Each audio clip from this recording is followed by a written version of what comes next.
I tend to think of apps in categories, lifestyle, sports, entertainment.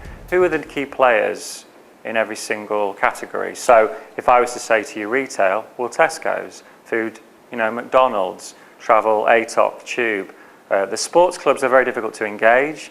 They tend to have their own development exclusive partners like Perform, Infomedia, Football League Interactive, but there is nothing to stop you rocking up to maybe not necessarily the top tier, but some of the premium league players and say, look, here's an app we built for you. Give them a device. The thing that really influences a lot of these people is influence. If you can get them a sexy device, loan them it for 2 months, I think that will have a huge amount of impact if you can get somebody to take your device with your phone. So that would be another top tip. Perhaps I'm wrong, but make a hit list of all the top brands who you can engage directly and make some time with them. So the first question I'm going to answer is, will I be able to learn Objective-C given that I am an ActionScript or a Java or a .NET developer? And the answer is predictably yes. There are some things in Objective-C that might make you kind of have a puzzled look on your face from time to time. But really, from any modern object-oriented programming language background, you should be able to make, or you will be able to make the kind of transition across to Objective-C in the iPhone pretty easily, really.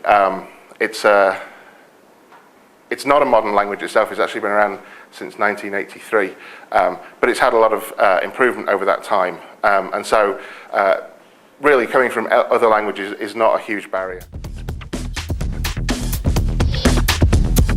100 million devices of this, 80 million devices of that. For me, it's an irrelevant figure, frankly.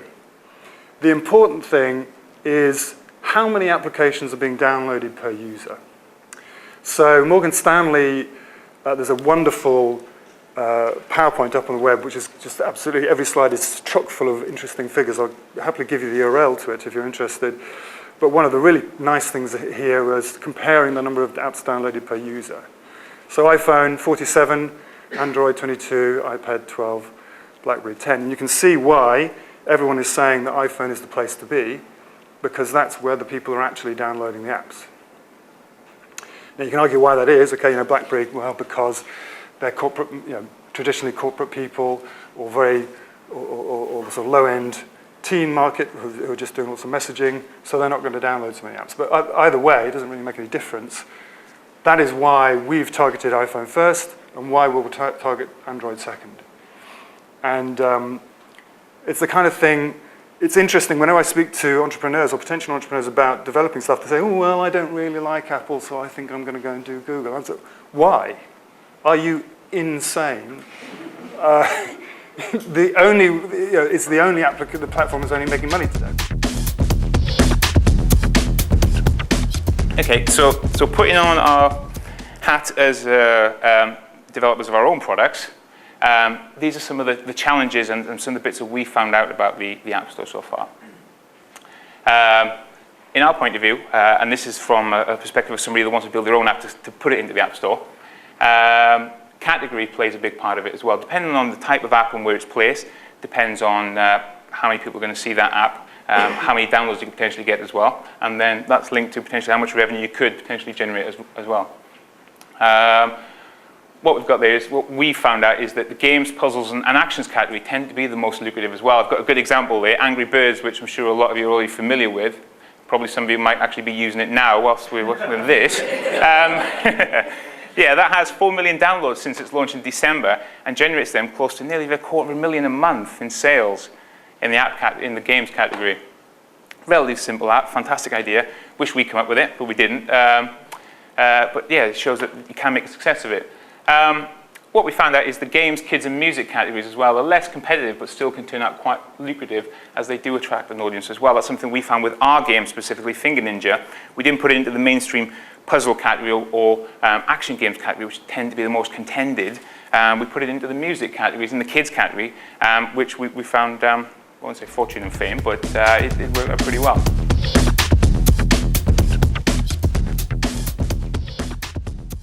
The good news is that there's a fairly standard route to market. I know because I've been involved in every single one of these parts of the chain. So first of all, somebody has a closed product and they think, we need to put some APIs around this. We need to do this developer thing. We need to open it up. So they'll build a platform and they'll then open that. They tend to launch it open source. The second thing that they do is that they think we need some long-tail developers. So they'll rock up at events like this. They'll announce the Vodafone App Store, Orange partner, and they'll attract a huge amount of long-tail developers. But then they tend to hit a midlife crisis and think, well, this is all very well. We've got hundreds and thousands of long-tail apps. But what we don't have is sexy, compelling, branded apps. Oops, let's go and talk directly to the brands. And so then we all run around talking to the same brands about the same apps, and we get them on board, and we try and agree good commercial terms with them. All those apps get built, tested, and certified, and then we download and fulfill. What's interesting to me is if we go back to this slide, how much of this is duplicated time and time and time again. So again, things like the Joint Innovation Lab and the WAC Consortium, there was an attempt to try and see what's common. Do we really need to differentiate on these different parts of the delivery chain? The answer is probably not. How do we make money?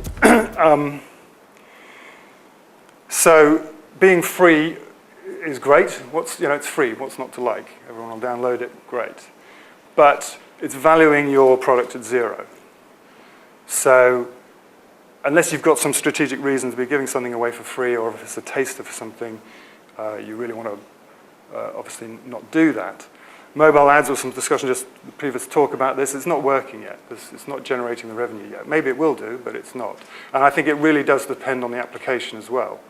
We couldn't do mobile ads on our app because that would distract people whilst they were driving. They don't want to be told about Burger King whilst they're driving along, trying not to bump into somebody. So freemium is the current buzzword. Has people heard of freemium? So you offer an initial application for free with a limited subset, and then you upgrade people to a premium product. And that is proven to work time and time again in the App Store. That's where a lot of the big selling applications are using that right now. So definitely something to consider. What price should it be? So we struggle with this quite a bit. Our app is priced at $3.99, which is quite expensive for an iPhone store app. But in the end, we decided we were going to stick with that pricing because we could justify it in terms of that 2-week payback time. So what we find is that people initially are like, "What, $3.99 for an app? I'm used to paying 50p or 99p." The next time they go and fill up with petrol, they think, actually, yeah, I've just spent 60 quid on filling my tank up with petrol, so maybe I do need to think about whether $3.99 might be a reasonable bit of money to spend. How do you know if you've got the right price? Well, you don't know, unless we happen to be able to do parallel universes each with a different pricing. We would never exactly know what the ideal price was. But you should test it. And the way to test it is reduce the price for 2 weeks, see what happens, and put the price back up to where it was, see what happens, and carry on doing that until you find where you're getting the best return in terms of volume given that price.